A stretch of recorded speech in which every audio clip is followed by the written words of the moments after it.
basically trying to do things no matter what anyone else says. It's the story of an entrepreneur.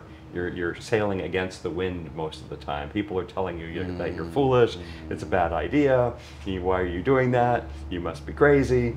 You know, you can see that here at the tea house. Oh yes. With, you know, the sheer madness. They're coming and they're tearing it down. This whole place is going to be a dead windmill. You're going to have to move the windmill somewhere else. Yeah. I never read The Man from La Mancha, but I just know about Don Quixote from a cartoon I watched when I was a kid called Don Quixote. And Sancho Panda. He had a panda sidekick, and he like fought the windmills and all that stuff. But I actually don't know anything about the real Don Quixote. But yeah. Cool. Well, do you want to do the intro? Yeah. My pun was, if I had a donkey, his name would be Hote, so I could introduce him as Donkey Hote. Yeah, that's true. What you just said is true. That is what would happen if you had a donkey. I believe that statement 100%. I'm a lunatic. Well, no, that's fine. I do those. You need a clap? Sure. There's your clap. Welcome back to Whiskey Provisioner. We've been having silly behind-the-scenes conversations with Stephen Caronna from Compass Box. He's back because you're doing new and improved and exciting things, and I wanted to know what the heck's going on. It's like more new whiskey, and Sohan's brought us some tea so that we can sit here and catch up. Love it. Yes, I brought new whiskey, new facial hair, and yeah, I'm more practiced at this whole podcasting thing at this point. So nice. Yeah. What do you have there, Sohan? This is a sample. This is also new. This is so new that I've never had it. It literally just came in right before you got here. Oh, fantastic! And I was like, oh hell yeah! It's on the bag. It says Chen Yan Chao Zai. So like, it means like old, like aged, little fried guy, like little fried guy. Yeah, a little stir-fried guy. That's what it means. It's hard to translate, but what it means is that it's a stir-fried tea. So it's not Phoenix Oolong. You know, we drink Phoenix Oolongs a lot. We probably had some on the show. Right. Honey Orchid, you know, Thunderstruck. These are Phoenix Oolongs. This is Phoenix Mountain Green Tea, because anywhere they grow tea, they make green tea. Even if what they're famous for is something like oolong or red tea or something else. Someone somewhere is making green tea because you can make green tea in your kitchen. It's really easy to make.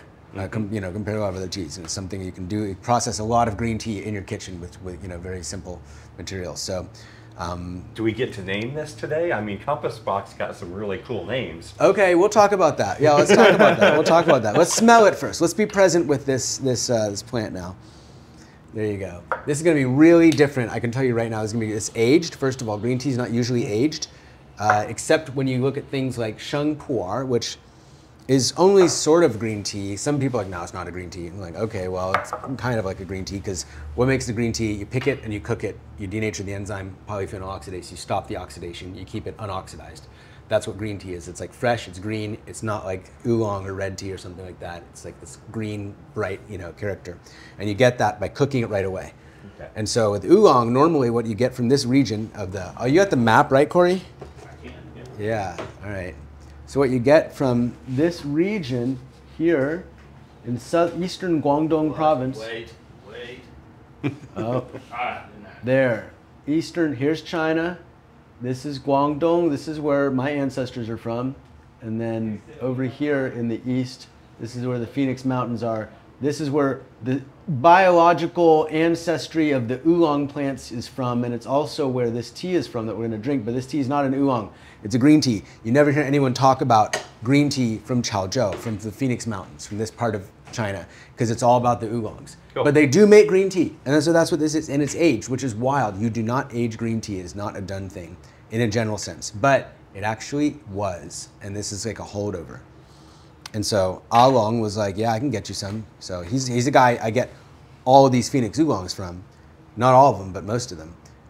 So did you guys smell it? You guys smell it already? Okay, cool. What did it smell like to you? Here, smell it again. For me, it was earthy and a bit musty in a good way. Yeah, it's aged. Yep. It's aged, so it gets that like funky, like storage smell, kind of like Chinese medicine-ish smell. So if it's processed differently than a green tea, how's it still a green tea? This one, It is the process the same as a green tea, and then it's aged. And then it's aged. And then it's aged, yeah. And then it's aged. So that's the unusual thing about it, because this region is famous for oolongs. You never hear anyone talking about green tea from this place. It's just like the old folks, I guess, drink it as like medicine. Because usually when you see aged tea in China, that's why they do it. They're not necessarily into that aged taste per se. Most people, but they do drink these things as medicine. Same with there's a pomelo aged Phoenix oolong, which actually is an oolong from the same region, that's aged in the skin of a giant grapefruit-like citrus, a pomelo. I'll get one for another episode. But it also smells very similar to this, that kind of musty, sweet sort of smell, and it's also citrusy because it's citrus, and it's smoky. That one's actually a good whiskey people one. I think a bunch of whiskey folks that came yesterday ended up getting that. But you also mentioned stir fry. Was this actually? This was stir fry. That's how you make green tea. Yeah, you stir fry it in a wok. That's how you make green tea. That's like the traditional way of making green tea. And like I said, you can do it in your kitchen. Like you can use the same wok that you use to cook your food and cook tea in it. You can be growing tea outside. You can pick wild tea, and you can just make tea. And you're not a tea farmer necessarily. You're just a farmer, but you've got tea that for you and your family to drink. And so this is more on that kind of level here. The color is fantastic. It's crazy, right? It doesn't look like green tea at all, but it's aged. Like I said, you do not age, and he doesn't say how old it is. He just says Chenian, old, aged, mature. But yeah, I'm excited to try this. This is my first time trying this with y'all. Cheers. Cheers. And so smell it as usual, slurp it. Ooh, yeah, that's good. It's juicy. It's juicy. It's like berries. Yeah, exactly. Yeah, it's wild. It's not nice. like green tea. Here, Corey, you want to try some? There's a hint of leather in there too. Yeah, leathery. This is another good like whiskey tea. Whiskey in tea. This is not what I expected at all. At all. I expected it to taste like green tea. It doesn't taste like green tea even a little bit. So what can a consumer expect to come of, the processing from green tea, like the aging? Is it just less grassy, less kind of alive, more? It's like this fermenty? instead of like green tea. Yeah. It's like what do we get? Like what? I don't know. What do you guys taste in this? It's sweeter than green tea for me. It's like a more fruity sweetness than green tea, which is like this grassy sweetness. There's something on the aftertaste that's the huigan. Yeah. It coats the mouth really tight. It's got really tight huigan, like the coating on your mouth. I can feel it in the mouth. Yeah. It almost feels like it's pulling on your tongue a little bit. And it's like a film that forms, and that's like, you want that. That's good. And then in your throat, the feeling of cooling in your throat. If you breathe in and out through your mouth, you feel like a kind of menthol feeling in your throat. Yeah. That's called hoyuan, throat resonance. You're getting like breakfast cereal, like It's cornflakes. good. Yep. It's good. It's good. Yeah, it's good. No, I we're think a little definitely blueberry doing kind this. of meets cornflakes. Yeah, breakfasty cereal That flavors. sounds good. Yeah, I know, right? Cornflakes with blueberries. I've never even thought about that, but that feels like, I don't know, here it feels for that. expensive somehow. Yeah, that's good. That's usually one of the better green teas that I've had. It really doesn't count as a green tea anymore at this point. That's saying a lot coming from Corey. I know. Yeah, Corey does not usually like green teas, but it's at this point it's basically like a hei cha or something like that. It's something else. Look at that. That's not green. That's not green. Not at all. Leaves aren't really green. They're a little bit green. They might be green by the time we're done. But cool. Well, anyway, glad to try this with you, Stephen. Fantastic. Yeah, thanks for Richard sharing. Yeah, that's and really Corey. good.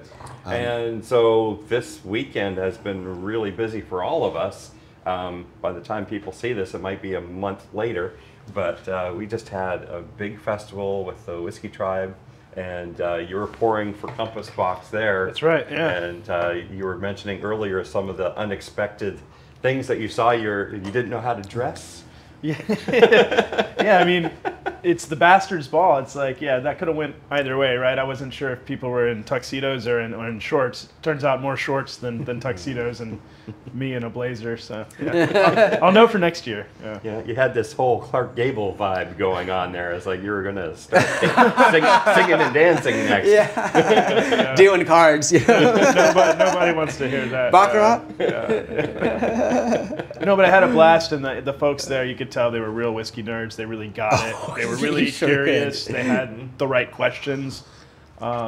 Yeah, it was fun. I mean, and they knew how to drink whiskey, that's for sure. It's an entirely different community because a lot of people on the internet, on YouTube, on TikTok and Instagram, they tend to stick to like one category and they dismiss other categories. That community, the things that we were tasting in that one booth were so interesting and different from one booth to the next booth. American single malts, we were tasting ryes, we were tasting interesting products, blends from Irene Tan, from Compass Box.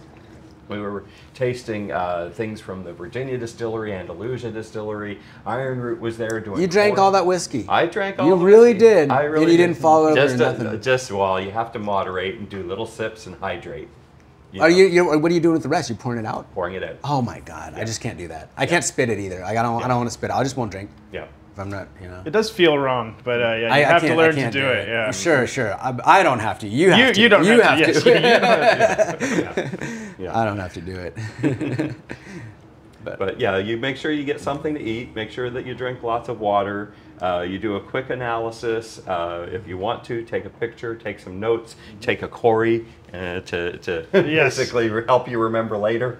Walk around with a camera, a microphone, yep. Yeah, you're going to be like, what the hell happened? Let's watch the footage. Yes, exactly. What does the playback say? Then there's 12 hours of this. Cool. Well, okay, whiskey. Yeah, Stephen, you got some new stuff here. Yes. What is going on at Compass Box? We've got new blender, we got new whiskey. We do. It's all over the internet. Actually, this color, I love the color because it's very similar to the green tea that we just tried. It is. Here, we'll do a side by side. Yeah, so it was side by side. A really nice choice on your part. So we're ready to rock. And yes, then I'll do it side by side. I just want to make it be hot when we drink it. But yes, new things happening at Compass Box, and new head blender. He's not new per se. He started blending for Compass Box in 2019. Right. And has made some of the more popular and sought after whiskeys we've done since then. So James, we're in very, very good hands with James Saxon. He knows his whiskey and his blends, and this is one of his new babies, actually. And you were mentioning that you're going to try and bring him around here one of these days. I am indeed. He owes me some more time in Texas, whether he knows it or not. So last time he was in town was one day in Austin. It's a whirlwind, isn't it? I had him, every hour was booked up. So hopefully next time we have a little bit more time. I think he said something like some version of him was packed onto the plane and sent back to the UK after his US trip. So yeah. So yeah, what we have here is one of our two new whiskeys. We've been kind of retooling our core lineup of whiskeys. You know, when I started 2 years ago with Compass Box, we had 7 whiskeys, and it was just a lot to wrap your head around. It was a lot to communicate to a consumer, and some of them sort of overlapped and played in roughly similar areas flavor profile-wise and shared some similar stocks, which can be a trouble when you're a blending house, right? So I went back to the drawing board and wanted to pare our core lineup down to 4 whiskeys. So now there are 4 main whiskeys, this being one of those. This is Nectarosity, and this is a big, zesty, juicy American oak bomb, I would say. This one's fun because we had a lot of control over the production of this, more so than ever before. And for me, the most fun part, yeah, look at the color here. It's like pretty close. Yeah. Orange. They're both orange. Yeah, I'm thinking more label, but yeah, they're very close. The vibe is right. Yeah, the right? way, actually, it was either way, seasonal. Yes. Seasonal. Yes. Yeah, so one of the coolest elements of this whiskey, we actually went to Missouri to Independence Stave and had a custom barrel made for us. So it's a proprietary toast, and then there's a level 2 char. We shipped those barrels back to the UK, where we filled them with grain whiskey from Girvan. Whoa. And we let that sit for a year. So we're basically seasoning our own first fill bourbon-esque barrels. We had noticed some of the barrels we were getting in the past weren't quite as active and flavorful as they once were, and we didn't know why. And first fill. Now, this is something I'm going to stop you because because first fill in Scotland means something different than first fill in bourbon. So is this a virgin oak or a brand new oak barrel with the stave come, and then you're putting? Yeah, a virgin barrel that we then sort of season like a bourbon barrel might have been. Holding grain whiskey for a number of years, we're doing it for a year, and it takes a bit of the less good part of oaks, this astringency, some of this kind of dusty young oak flavors out. That 1 year of grain whiskey being in there, and once we dump that, then goes in unaged Kleinlich, which fully matures in those barrels. Okay. Much more reactive, much more oak sweetness was what we're going for here. The idea was sort of French pastry, or as they say, patisserie over there. But Right. Yeah, So you're making a barrel here, Yep. shipping it to Scotland. That's right. Yeah. Okay. Filling it with grain whiskey for a year. Grain whiskey, which is So, Lowlands. right. To Yep. rinse it out. To Yeah, season give it a essentially. clean- Yeah, give it some yeah. more And flavor. And then We do that with tea. You know, we throw away the first steeping of tea. So Oh, okay, there you go. yeah. It's exactly like that. And then new make Kleinish goes Yep. in there, so you're Yep. aging Kleinish from Yeah. from the beginning in this seasoned barrel, so that would be essentially first fill, as you said. Essentially, I mean, it's obviously not an actual bourbon, first fill bourbon barrel, but it's kind of like our workaround Okay. to get the flavors we were once getting, because it turns out some of these barrels were being rinsed, power washed with water, essentially. Oh. But before being sent over to the UK, so they were obviously not as reactive, not as flavorful as they once were, and this was sort of our workaround, and I think it worked. I'd like to know what you think. All right. Cheers. Custom barrel. Is there some sherry notes in here then? We got a couple of sherry casks in here. Mm-hmm. So this is a blended Scotch. Out of our 4 main whiskeys, 3 of them are blended malts, so just blends of single malts. This is the only one of the main lineup that is a blended Scotch. So we've got grain whiskeys from Cameron Bridge and Girvan, and then we've got malt whiskeys from various malt distilleries, predominantly aged in American oak, no peat in here, and then a bit of sherry, which you picked on quickly, which kind of pumped up that sweetness that we were going for. Sort of right. honey and apricot and toffee notes. Exactly. Yeah, the apricot is definitely there. What are you getting, Sohan? All those things for sure. It's clean. It's very clean. What's the proof? 46% alcohol, 92. Okay. Yeah. Okay. For some reason, we always drink cask strength whiskey on the show. So anytime it's anything less than cask strength, I'm like, it's just so easy to drink. It's The cask strength it's so thing is chill. very much an American whiskey thing. In the UK, there's not a whole lot of cask strength stuff happening. That makes sense. Yeah. I can see that as an American thing. Yeah. Make it bigger, make it stronger, make it crazy. Yeah. Like, all right, buddy. There, I actually had a I do little like bit cask of strength whiskey though. coming back retro. It's like pears and apples and like more lighter fruit notes coming back. Yeah, definitely pears and apples. So Maybe even like white grape. Oh yeah. Both Linkwood and Kleinlich that are in this blend are both known for fruity waxiness, and I think that's where a lot of that fruit's come to the table. Okay, so chase it with the tea. Yep. And tell me what you get. I've got stuff.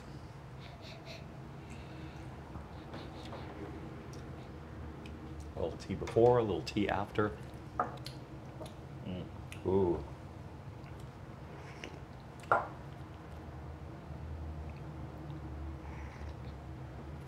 It's making it more honey forward on the nose, coming back after the tea. So I'm really hoping this, with the lack of peat, the focus on American oak, this is going to be, I hope, a Scotch whiskey that American whiskey drinkers that are like Scotch curious, I say, will be a door for them into the world of Scotch whiskey. Yeah, it's juicy. It's got a hint of, it's got that little bit oak bitterness to it, but it's not heavy tannin. It's not heavy. It's more of a citrus spice to it. Yeah, that's fun. It's Nectarosity. Like it's an orchard. Oh yeah. Yeah. It's good. Yeah. Yeah. It's a good name. Well named. It makes me think of nectarines too. Yeah. Color, name. Yeah, we do our best to make the name and the label sort of hint at and suggest what you might expect in the bottle, because a lot of consumers have never heard of us, and to ask them to spend $50 to $100 on a bottle of whiskey they've never tried, the best we can do is give you an idea of what's in there up front, right? No, and make it fun, as well. Yeah, no, that's great. China here. This is the packaging on this the tea that we just drank. This is for like tea people. This is very sexy packaging. It's super anonymous. If it was handwritten, it'd be slightly sexier because it's like, there's this desire to like, okay, if these people are spending money on the packaging, then the price goes up for me. This is how Chinese consumers think about stuff. So, like when I'm in China, I'll see people with like a plastic bag. I will do this. The best tea that I've ever gotten in China comes in a plastic bag. I don't mean a Ziploc bag. I mean just like a grocery bag that you get at H-E-B with like handles, and there's no way to secure it at all. And it's just holding this bag, and it's like stuffed all the way full. And there's like, maybe there's a handwritten name of what it is, like torn out of notebook paper.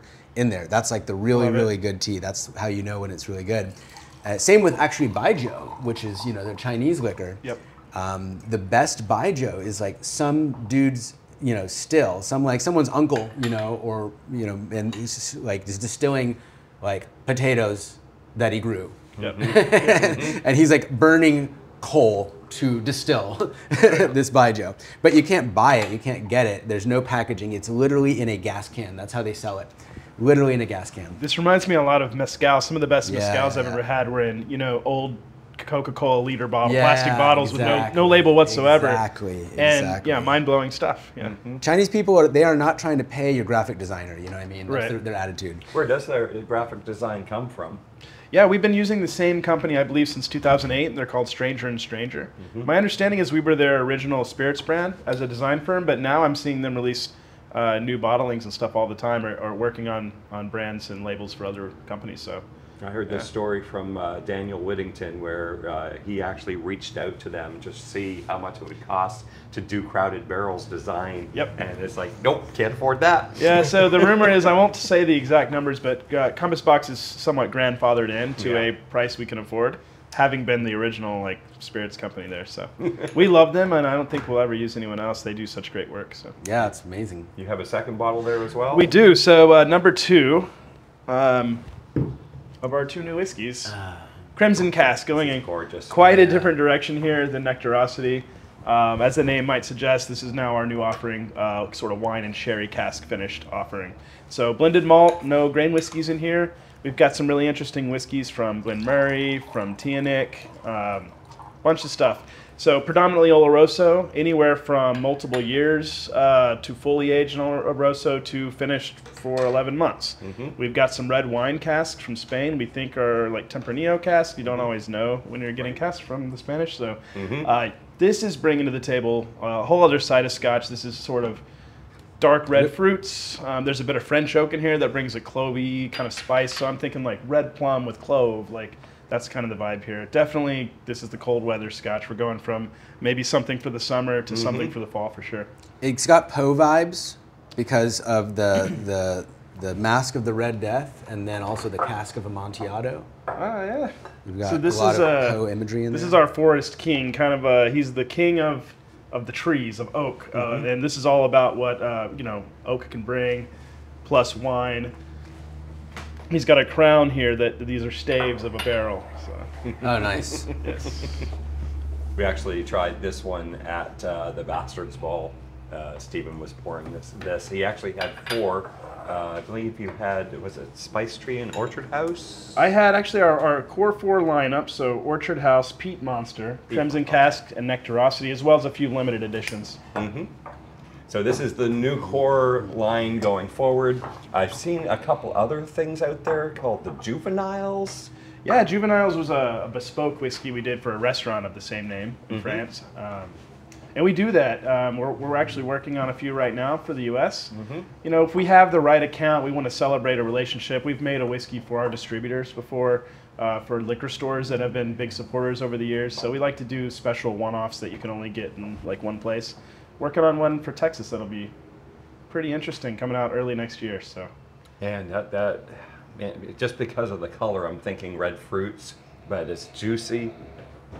It's Yeah, really, and really like all juicy. Compass Box products, they're natural color. We're never going to use caramel, and so all that deep red, all that color, that amber there, all comes from barrel. It's really fun. Yeah, the caramel color pisses me off. I don't know why it pisses me off so bad, but You it's should like, taste it. yeah, I just like have- straight caramel. I have color. some. I've tried it. Yeah. What's it like? It's bitter as hell? It tastes really good for like 1 second, like burnt sugar, and then it tastes like very bitter, sulfury chemicals. For Gross. like the next 2 hours, your tongue will taste like that. Yeah, I believe that. I don't want anything that's just there for color unless it's like literally a plant, I think. Yeah. Yeah. It doesn't make much sense to us to color something, because what are you really doing? You're trying to be dishonest to the consumer and suggest that something's perhaps older than it really is, or Right, just, you know, and we just don't see the Or point. whatever. It's just. It's beautiful that Well, you whiskeys don't come have in to different disclose colors. it. Yeah, it is beautiful, and also it's like it's a structural problem. Why don't you have to disclose it? Why aren't there ingredients on liquor? Why aren't there Yeah, ingredients why on is it beer? even allowed? I mean, Yeah. Why is alcohol? You've got a drink that's like all these different things, high fructose corn syrup and dyes and all those things, and you got to put the ingredients on it. You put alcohol in it, you don't have to put the ingredients on it anymore. For Loco, you don't have to put the ingredients. Oh, yeah. You just put the ABV. Right. Like, how is that? That's crazy. Like, anyways, but. It always just blew my mind that that's the way things are. The red wine really does come through on the nose and on the palate. I'm looking for the Amontillado. I usually get like an almond. You know what that actually tastes like? Yeah, it gets an almond type of quality to Amontillado, or a light nuttiness, but I'm not really getting that quality. yeah, our previous sherry cask offering that we called the Story of the Spaniard, I think you get more of that flavor and more of the sort of prune and raisin, whereas this is more deep red fruits. Yes. I think we're trying to avoid being just an overly sherried whiskey. We wanted a whiskey that was sherried but also had other things going on. And I think the French oak and the red wine casks brought some tannins Right. and some structure to make this not like real flabby as a like overly sherried whiskey. So I think we kind of nailed it there, but yeah, curious what you both think. The level of whiskey knowledge that's going on is just this very high frequency, and I have like vague ideas what some of these things mean, but it's good. I really want to know what it means for a whiskey to be flabby. That's what I really want to know. Like, how does flabbiness? What would you describe flabbiness in whiskey? You know, maybe overly rich and sweet, but with no structure. Maybe a short finish. Maybe it doesn't have sort of a bell curve to the flavor where it starts and has a story and it ends. It just sort of like drops off the cliff, or it's one note. If you've ever had like a huge sherry bomb that wasn't really made right, right's probably not the right word, but you would see what I mean. They're one note. They can be a little like a one trick pony. Whereas this, I think there's a lot going on. Yeah, so It took me a second to hear what you said. what? Yeah, I'm not good enough to know cask flavors yet by like the type of cask they Had are. a really I'm getting good there. course with Eric Waite at the Wizard Academy. He took 5 different sherry styles: the Fino, the Palicatado, the Amontillado, the Pedro Jimenez. There's one more that I'm missing. Did I say Fino? Can't recall. Probably, yeah. You But- got most of them. Yeah, so all of these different sherries we actually did side by side with whiskeys finished in those barrels, and it was a really good education and a way of evaluating, okay, this is what the sherry tastes like, this is what the whiskey tastes like in one of those barrels, and does it remind you of the finish? And they go from very light and easygoing to very dark and juicy and almost prune juice type of quality when you get into the Pedro Jimenez. They also call that PX cask. So a lot of this stuff is terminology, but each of those casks bring in different flavors, and they've also brought in barrels from Madeira and port from Portugal, and so there's a lot of things out there. We're about to release a Tokai wine barrel rye coming from Iron Root Republic, and that's a Hungarian wine.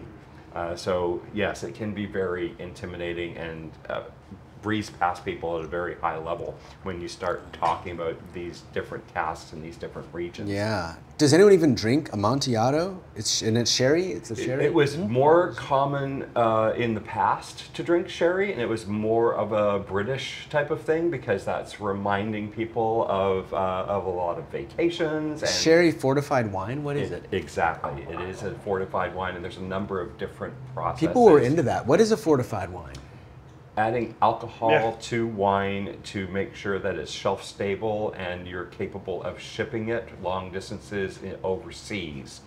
Okay. So the ocean is going to mix things up. Even inside of some of these barrels are something called floor, which is the live active yeast, and you can actually jostle that and move it around, and it'll actually change the complexity. These are something called Solera casks. Hold on. There's yeast inside the wine. Yep. Got it. Yeah. So you can actually create a crust of yeast on the top and add more sherry in and move that stuff around, and that's a Solera type of method for sherry. It also happens in rum, where it's a type of blending style in rum. So these are all going to add different flavors. Sherry casks can be very large, port casks can be very large. So the sherry butts are what they're called, and port pipes, and there's all kinds of different measurements for the different size of barrels. So yeah, we can get really nerdy. Yeah. No, that's why tea and whiskey are good together, because they're both really have a high capacity for nerdiness. You can get really technical and really like deep in with all the different vicissitudes of the thing. But honestly, I think the red wine and that red wine fruit is mostly predominant on this, and it's really well done. A lot of times I've had some wine casks where it can taste like wine that was left out overnight, and you go back and taste it and it's flat. This doesn't have this. This is bright and fresh red wine. This is easily one of my favorite pairings we've done. Nice. So for me personally anyway, something about the dark fruits, a little bit of perfume on it to me. With this guy, No, with the whiskey, and then mixing it with the tea that has a little bit of that more dark, bitter, a little bit more medicinal on the tea. This one seems to work for me pretty well. Cool. Well, all right, fantastic. Yeah, this is. I'm so glad you were able to come back. Thanks for having me back. Yes. Yeah, and show us more of what's going on here. We actually invited 2 or 3 people here today, so we're going to go and do another whiskey and another tea in a moment. And you're welcome to hang out and share tea and whiskey with our other guests. Oh, that'd be cool. Yeah. Like do like a thing with everybody. We could eventually. That would be cool. Do maybe a I would love to TikTok do that. That would be fucking awesome. Yeah. Because it'd be so cool for everyone to. I mean, maybe they'll already know each other, but it'd be cool. Like I know them all. Yeah. You know, or I don't know all of them. I just know him actually. So the other ones aren't repeat guests. But anyways, yeah, it'd be cool. I just think it'd be interesting because that's like more of like. But we have to figure out a way to film it. Yeah. I'm down though. I'm down. Hey, it could be a short one. Steven's probably got stuff to do, but if you don't. You want to keep hanging out, then. So we're still here at West China Tea until December the 15th. You've got the extension, the Department of Transportation. TxDOT. Yesterday you were doing some chocolate pairings with tea. Yo, yesterday we had tea and chocolate. We're doing it again next month. It was awesome. It was so good. We had a little bit of detox rehab after the Bastards Ball. Now I'm having retox right now. Yeah? I had my detox day yesterday. The Bastards Ball, detox day, and now it's retox day. Get back into it again. So yeah, I might actually not finish this. Thank you, though. It's delicious. And thank you, Stephen Caronna, once again. Like, these whiskeys are great. I love what you guys are doing over at Compass Box. Sohan, anything you want to add? Great to have you back. Great to be back. Yeah, our first repeat guest, first among seconds. So let it be known, Stephen is the first among seconds forevermore. Yeah, cheers. Thank you. And now you're a professional podcast guest. You've been doing multiple since we last met. Yes. Yes. Don't know if I'm any good at it yet, but we're working on it. Cheers.